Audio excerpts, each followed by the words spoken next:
Hi friends, welcome back to my channel. My name is Kelly and today I'm going to be doing the rapid fire tag.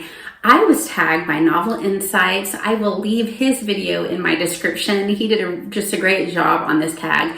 Now I researched a little bit to see if I could find out who the originator of this tag was, and I swear I think I have done this once before, but I know my answers have changed because if I did it was when I very first started BookTube. I remember exactly what one of the answers is, but somehow it's not saved on my playlist, so I am going to do it again. So I'm sorry if you were here 2 years ago when I first did this, but I'm going to go right into the prompts and we're just going to rapid fire throw things out today.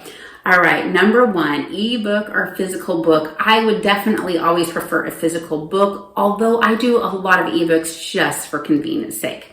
2, paperback or hardback. On the shelf, prefer hardback. In my hand, prefer paperback. As I get older, those hands, they can't hold the heavy books as much. Number 3, online or in-store book shopping. I would prefer the in-store, and actually not necessarily in an actual store.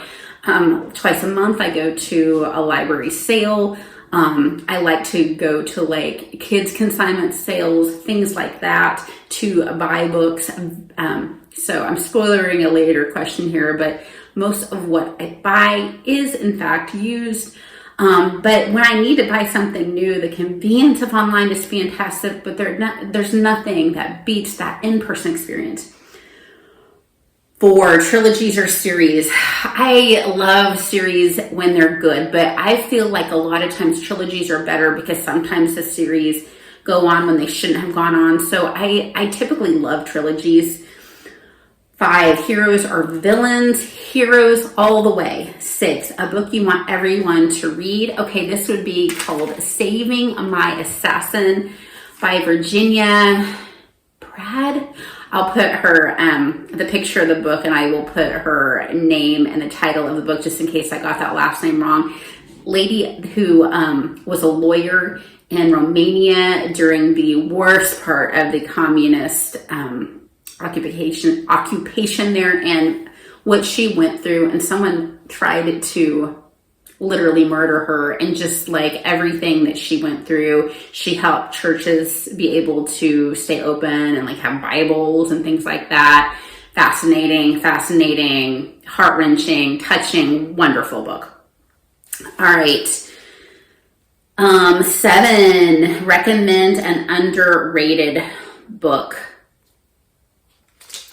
I think that would be Dandelion Wine. I'm going to say Dandelion Wine by Bradbury because I hear people talk about his other books a lot, but I hadn't really heard much talk about Dandelion Wine until BookTube, and that I haven't really read anything else from him, so maybe compared to some of the other stuff it is underrated, but this was mind-blowing in the best way possible. I loved that book. All right. Number 8, the last book you finished was The Last Christmas in Paris, a World War I historical fiction. Loved it. The last book you bought, I think that must have been Amari and the Despicable Wonders for my daughter for Christmas. I wanted to get it for her. I'd already kind of bought her a bunch of books, and then I got a gift card kind of last minute. And it was a last minute Christmas purchase because I was like, yay, I can afford to get her that one last book that she wants. She is just as much of a reader as I am, and her TBR is maybe even more ridiculous than mine is as far as length. All right, weirdest thing you've used as a bookmark. And this is why I'm pretty sure I've done this before because I remember this question. A clean tissue. A clean tissue. I promise it's clean, but I've used clean tissues before. All right. 11, used books, yes or no? Absolutely yes, definitely. As you can tell from my previous answer, I am used books all the way. 12, top 3 favorite genres. Classics, fantasy, and it's really hard. I think I would put mysteries over historical fiction, but if I could have a fourth, it would be historical fictions. But for 3, I would say mysteries. Borrow or buy. I usually borrow. I very rarely buy, and then I buy a lot for my kids, honestly. I buy a ton of used children's books, middle grade, YA for my kids, but for myself, I borrow. Character or plot? I would say if the characters are there and they're fascinating, I will be able to deal with some plot holes, or at least that the atmosphere is there with the characters. Like Night Circus doesn't have all that much of a plot, but the characters I like and the atmosphere is there. Preferably both. Preferably both, though. Long or short books, I don't necessarily have a preference. I've been doing some shorter books right now, but of course I am reading The Woman in White, which is long. If I read long books, I like to be able to take my time with them because they're usually either a fantasy or a classic, and I need to be able to take my time with them. Long or short chapters, I definitely prefer shorter chapters. It's not like it's a game changer, but I definitely prefer shorter chapters. Name the first 3 books you think of. Well, the first 3 books that come to mind are the ones that I'm reading right now. So The Woman in White, and then Daddy Longlegs, and the other one is Authentically Izzy. Woman in White by Wilkie Collins. I'm blanking on Webster. Is that Daddy Longlegs author? And then if not, I'll fix it in description and I'll throw a picture up or something. And then Authentically Izzy is by Pepper Basham. They're all 3 epistolary novels for Epistolary January. Books that make you laugh or cry. So the book that has made my whole family crack up the most, and it was on my favorite books of the year, is Mooses with Bazookas by S.D. Smith. And you know already it's going to be a comedy because, moose itself is singular or plural. So there's a character named Captain Warmbottom in this book. That gives you any indication that it's funny. Our world or fictional worlds?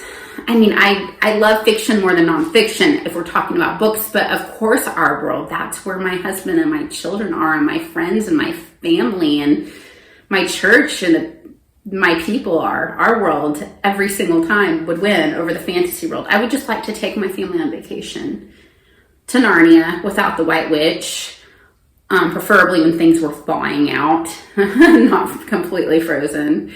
And then, we just reread Winterhouse, which has like this huge hotel that's got like these cozy vibes and a big library in it. I was like, I would like to take my family on vacation to Winterhouse. That'd be fun. Or any book that's at the beach, really. All right.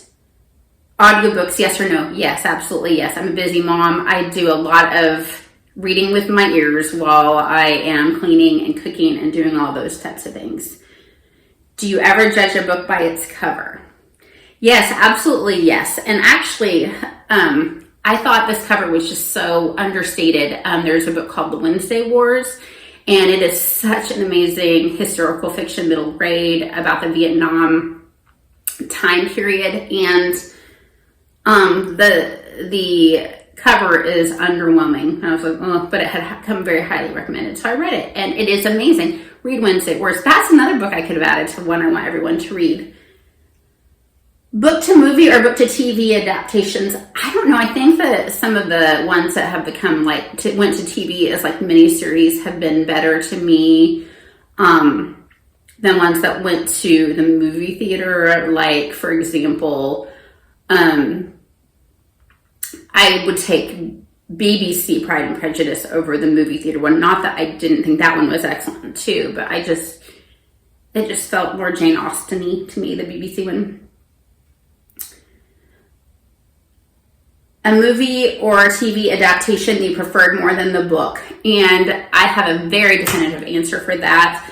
The series Bones. And I think I answered the same thing when I did this before that has disappeared off of my BookTube channel. Bones definitely is a better TV series than the books. I tried to read one of the books and it was okay-ish, but the show was definitely much better. And I was talking to a librarian one time about that fact too, that they would hands down pick the show any day of the week over the mystery series or stand-alones. I I typically enjoy, especially if it's fantasy series more. I like being able to build that like tension, especially if there's any romantic tension over time. But I am becoming someone that appreciates standalones a lot more, just because to be able to get to all the books you want, it's a little like all the genres, all the styles, it's a little bit easier to have standalones. And I have so many series I'm in the middle of. But that is the rapid fire book tag, and I hope you guys are doing well. Take care. Bye-bye. I know y'all are used to my editing PSs by now. I forgot to tag anybody. Talia Nerds Out, would you like to do this one? If you don't, that's okay, but I just thought it might be fun to see your answers. All right, I hope you guys are doing well. Read a lot. Bye-bye.